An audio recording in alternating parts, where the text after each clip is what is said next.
What's up, YouTube? It's been, what, about 3 months-ish since my last video. I'm making good progress on the car. I think I'll give an update today. I have a pretty important one regarding the ACES unit, like turboing it. I have the car running with the turbo. I built, I think 3 or 4 PSI. You can kind of hear the wastegate opening, which I have a 4 PSI spring. I hit like 124-ish KPA from when I was watching the gauge.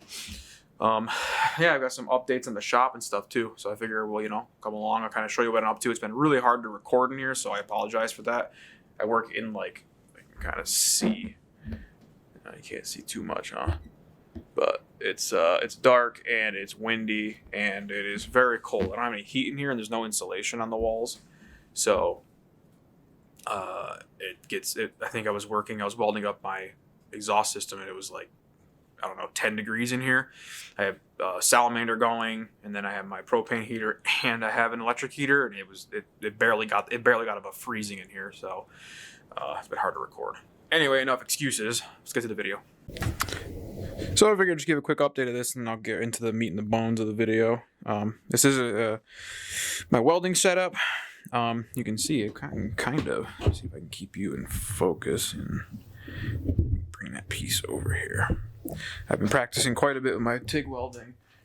This is stainless. So you can see if I can get you focused in a bit better. Yeah, there we go. And you can see. Let me see if I can get my light to be brighter. You can see here. This is uncleaned. This is straight off of welding. This is my wastegate pipe. It's just a bit of stainless. Turns out that I had the my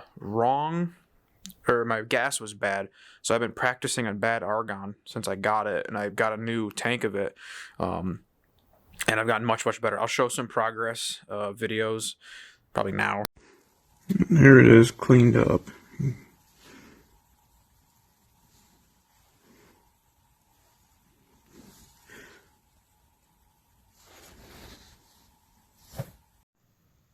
Here's attempt number 3. You can see I made sure to use the belt sander to get like really tight fitment. And you can see it's getting more consistent. Now, reminder, this isn't stainless. This is mild steel, so it's not going to be like the most beautiful thing in the whole world. But I mean, you can see the progress just from. I also stopped and cleaned my tungsten more often. But you can see the difference in bead. And this is like unclean. I haven't done anything to this. This is straight off of me finishing the weld. And you can see like it's a lot. I mean, it's not beautiful by any means, but it's a lot more consistent looking. Like the weld looks the same all the way around.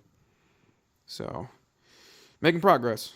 Yeah, I'll just keep updating as I build this out. So you'll just see the progress of my welding as I go. Only a bajillion more to go, but it's fun.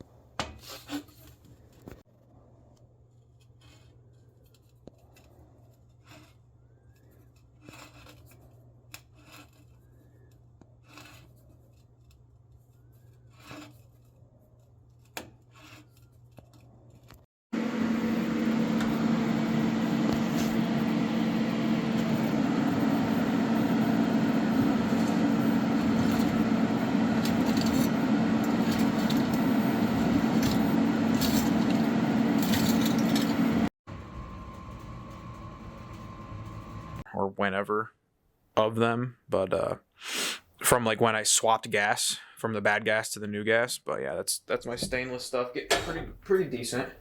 My welder, which actually it's pretty nice. It's not anything crazy super expensive, but I have a manual lens, so I have to focus this by hand. But you can see, let me take my camera off the tripod. It's a little bit easier. I have a titanium, I think it's a TIG 200, that's what it is. Yeah, titanium TIG 2, whoops. The titanium TIG 200. And honestly, for I mean, I got it very, very cheap, so I don't know if it's worth the actual price of what it is new, because new they're like $900. But I paid $400 for this, like open box special discount, and it's worth every penny. It's all auto start. All the settings are auto. You just control your amperage and then your AC or DC, and it works great. I have just like a little kit for it. I got that, and I got a Yes Welder mask. It's not bad. It's like $65. Works really good. Oh yeah, I got this thing. Is cool. This is something you definitely need. Is just anything to. If you can read it, how about that? Would be good. This is just an Eastwood that I got on sale on Black Friday. But anything that grinds your tungsten is great, because you need it for cleaning all your stuff. RX-7 FB. There's the old. I don't even know, RX-2, 3? I don't remember. And the FC down there. Yeah, me show. All right, so let's get over to the car. How about that? Okay, now you can see. Let me try and get a little bit brighter in here. About change it to like. There we go.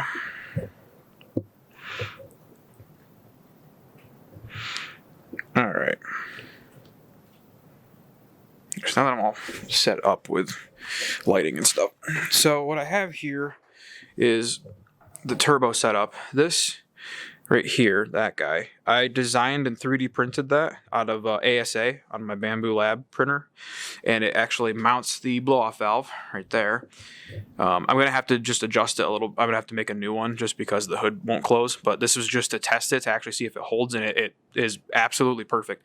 It gives me, it's really, really nice flow inside. I bent the internals so it's really smooth, so it looks really tight right there, but it's actually a pretty nice like internal rounding, so it flows really good right into the carb hat. And then what I did is I upgraded my radiator right there, which is huge, absolutely massive difference. The other one is over there in the corner, and yeah, right there with the red fans. It is almost half the size. I didn't realize how small the cheap one was that came with this. It was like an $80 kit on Amazon, I'm thinking, that they bought for this car. But this is going to be humongous. I also put a little, like, it's hard to see, there's not a ton of light, but I put the shroud on there, mounted it all up so it's all attached. And the other thing I did is I upgraded to a Davies Craig electric water pump, which is fucking awesome because okay, my turbo is a journal bearing, but it's also water cooled, which is weird. So what I did is I cracked off of the heater core line on the back of the iron, and instead of routing it to my heater core in the car, I routed the hose to the top of the turbo, and then my return for it is in the typical spot where your heater hose would return, because kind of, I don't know if I can get a good angle to show you. Can I see? You see down there? It's a little hard to see, isn't it? But I can show you on the old radiator, which is over here. You can see like how small it is. Like my hand almost reaches from top to bottom. It's like the other one, it's a Champion. It's like they're not too expensive either. But this guy right here is what I'm talking about. Is right here. This dude. That is where I'm returning the coolant line from the turbo. And with the Davies Craig electric water pump, I can run my pump with my car not running. So I can cool the turbo down if it gets too hot from, if I take this on track or whatever I'm doing, who knows.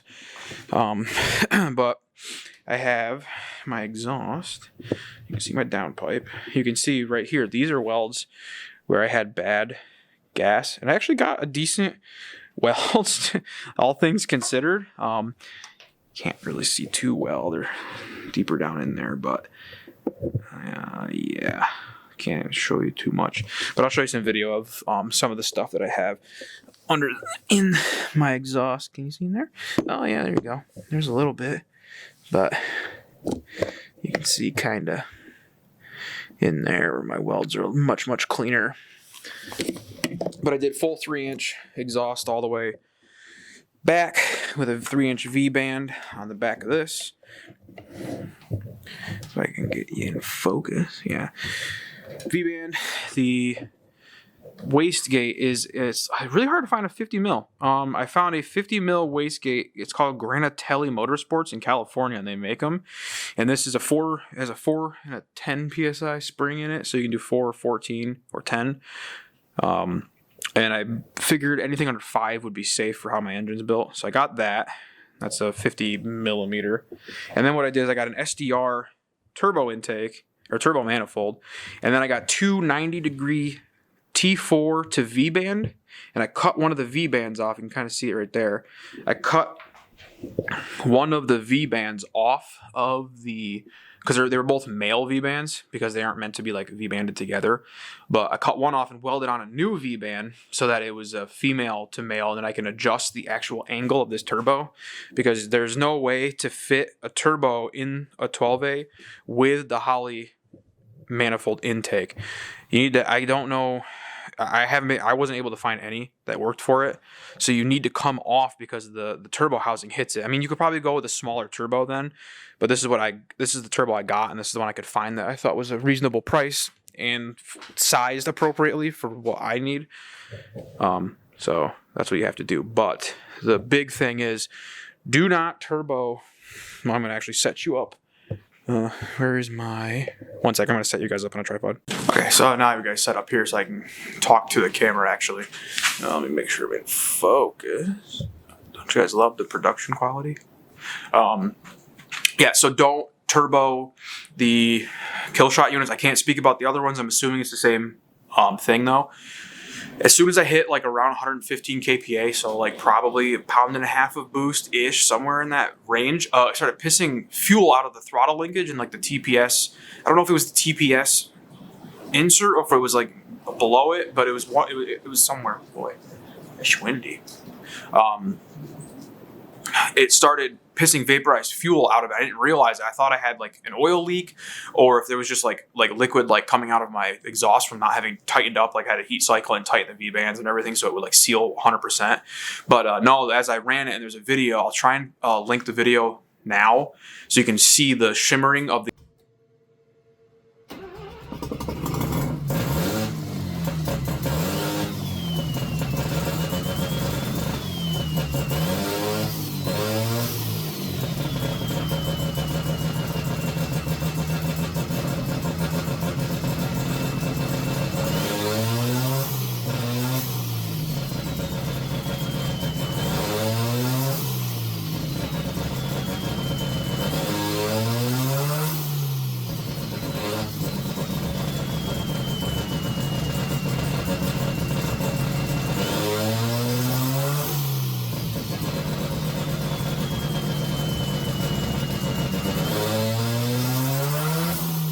gas. You'll see right below the TPS sensor, it's like almost looks like raindrops or like a little like mist. That is actually vaporized fuel being pushed out of the throttle body, and that is extremely dangerous. If I didn't see that and I was driving, even if I was just testing in here, trying to get the car up to operating temps, which I was going to do soon, probably within this week or next week, to try and like get everything, make sure it's all like seated and everything is like running good so I can start tuning it once spring hits. It would have lit the car on fire. It would have burned my garage down. You can't spray vaporized, pressurized fuel onto your header. Like my exhaust is there, the top of the engine bay, like everything, like, you know, it's one spark and you could light the whole car on fire. So I've been talking to, posted up in the forum on Facebook, and I've been trying to do some like digging on previous posts. It seems like this is a common-ish issue for people boosting these. There's not many videos of people running these things boosted at all. There's not many videos really, period. But so far, I don't want to say all of them, but I found 3 people that have had this issue. Myself, another individual who ended up changing the bearings for the throttle linkage with sealed bearings, which why they didn't come with that, I don't know. Maybe they do now. I'm going to talk to Aces on Monday, see what's going on, because when I talked to the salesman, the plan for this unit was to boost it. This was going to be boosted. They told me that it was boost ready up to 30 psi ish. It's like three bar, basically like 300 kPa. So it's like roughly like 29 psi basically, or exactly, I guess, is what the sensor is rated for. But yeah, if they tell you, this is where it's like, I want to be fair and balanced, but I'm a little upset because I could have lost everything in my garage if it lit my car on fire. They shouldn't be telling people that the unit is boost capable and ready to go when it pushes fuel out of the linkage. Like, if maybe, they should say like, hey, you got to change this out or something, but they shouldn't be shipping these units with the presumption that everything is fine for boost. Now, if I was doing something outside of the scope where like E85, they didn't it's sort of like, oh, kinda like, yes, technically you can run E85, but you need to make sure it doesn't sit because it'll corrode. So like, that's not advertised as E85 compatible. You can run E85, but it's basically on me to make sure that I clean the system and make sure it doesn't corrode anything. Like if the system got gummed up and broke because of that, I'm understanding like that. That's perfectly fair. I'm doing something that is slightly outside the scope of what they list the product as. Whereas boost, you can call them. It has it on the website. It's a 3-bar T-map sensor. They will tell you that it's boost ready. You can boost it with a blow through or a suck through, and it's not. Maybe for a suck through it'd be fine, or like a root style blower or something, but or I guess a draw through. But not for a blow through. I need to figure out what's going on with this before I can run this car, which sucks because I have it running. It sounds good. Like, a little frustrating, I guess. But other than that hiccup, other than that hiccup, the system's been very good. It reads my kPa perfectly. The O2 sensor is still good. I'm still running the same O2 sensor I got with it last year. There's already, I don't know, probably 1,100 miles on that from rotary heat, which is way hotter than a piston. Any piston engine would be, unless it's like, catastrophically failing. But like, I've torture tested this thing thoroughly, and it's been running pretty good. There's some hiccups. There's the spelling issues and some other weird things. But other than that, it's a good unit. But this is something that's dangerous. So I wanted to make a video about this to get people to understand, because I'm like the rotary guy with the Aces unit, because I've been the first one to get it running, and I want people, I want to be honest about what's going on with the unit, and I don't want someone to buy this and then try and turbo it and then their car burns down to the ground. Like anybody, because this is a problem for any cars, piston or rotary, it doesn't matter. You can't blow hot, you can't blow fuel into your hot engine pan, your exhaust. But I figured I would just make that, kind of show you what's up, kind of give you an overview of the engine bay and kind of the build. If you have any questions about like what I did, what I used, parts, and all that stuff, drop a comment down below. Let me know what you want to know. I'll share everything that I can. I'll show some.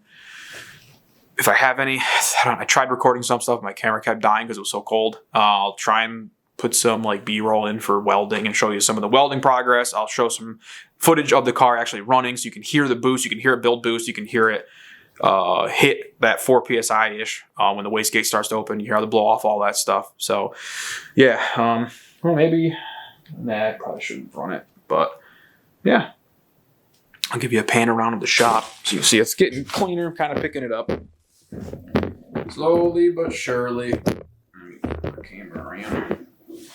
Kind of see. Got the other 12A right there. That's going to be my big boy build. That's going to be a full street port, maybe a half bridge. I'm not totally certain if I want to do a half bridge yet. But that'll be, actually, I'll just bring the camera over there and show you what I got. Be right back. All right. So this is what's going to go in that 12A. So it's a completely stock, there's no chrome flake. There's almost no step wear on the irons. Like it's in, that's pieced together, but it's in immaculate shape. So what I'm going to do is I'm actually going to take, this is a Pineapple Racing, and Pineapple Racing is still alive. I know Rob passed away But Shane over at Senior Rotary Performance in Hawaii actually took over for him. And this is what I'm going to be using. And he's been very helpful with all sorts of stuff for me. Why is there so much glare? Gosh dang it. Let me try and turn my light down. Hang on.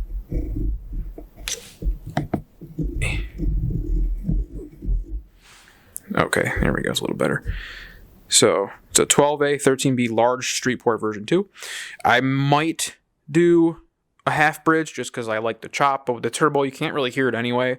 So I'm thinking just straight street port, which makes sense anyway. I mean, street ports give you more power down low, and you don't with the bridge port you want to rev those engines to like 9,000 RPM, but you're not building boost at 9,000 RPM. So it's like kind of a disjointed combination. So I'm just going to probably just go with a street port, large street port. I have the exhaust kit as well, so I can hog out the housings for the exhaust. So I'll flow match all that stuff. And I'm probably going to go, thinking I'm going to go with a large street port exhaust template. I think maybe I'll go with the mild, and then if I need to, I can upgrade it later. But I think I'll just go like kind of full tilt with this build because I have the pins also. So I'm doing 2, and I think this will put me somewhere around good. Like I'll be able to get one of these suckers out. I'll be decent enough to probably run about 10 psi consistently on E85. I'll run 10 psi boost, maybe up to 13 or 14. And these are solid dowel pins. So these go in the top and right corners that hold it from it basically helps to keep the engine rigid, like from torsional twist, like from twisting itself apart. You just have to do an oil mod. So basically you run the oil from the front iron or from the oil pedestal to the front iron to feed the front stack gear and stuff. But yeah, that'll be that build. I'll get some race bearings for Mazda. Maybe I'll see if Shane actually sells them, because that would be cool, because I like to support him if I can. So also shout out Pineapple or Senior Rotary Performance. Go and check him out on Instagram. I'll link him in the description. Go and support him. He's super awesome, super friendly, and super helpful. He'll go out of his way to help you build it. But for this guy right here, I'm going to do a full tilt. So I'll build it, and then I'm going to get a higher oil regulator, higher. My God, I can't speak. It's cold. A higher pressure oil regulator, and then for this guy, I'm going to keep the Holley intake. So I'm going to stay with the 4-barrel, but what I'm going to do is get a Pro Flow. They make a 1600 CFM Pro Flow, and you can have up to 8 injectors, I think, in the bowl, and it's all billet. It's really nice, and it's actually not that expensive. It's like $400 for the actual body, like the thing that sits on the intake, and then you have your carb hat, right? And then you have the Holley makes a like a 4-barrel like throttle plate that sits on top of or below it that acts as, or is it above it?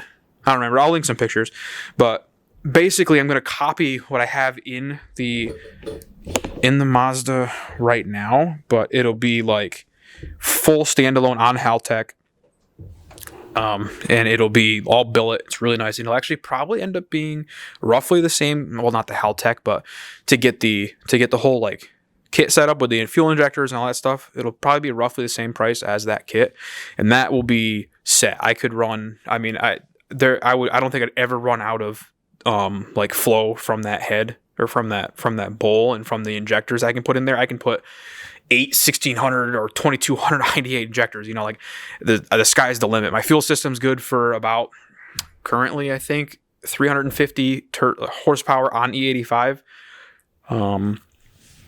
So I'll be set to go. I got, I think, 100 gallon per minute brushless pumps from Holley, and a lift pump and a surge tank and all that good stuff. I got 8 AN fuel feed line, 6 AN return, so I think we'll be pretty set.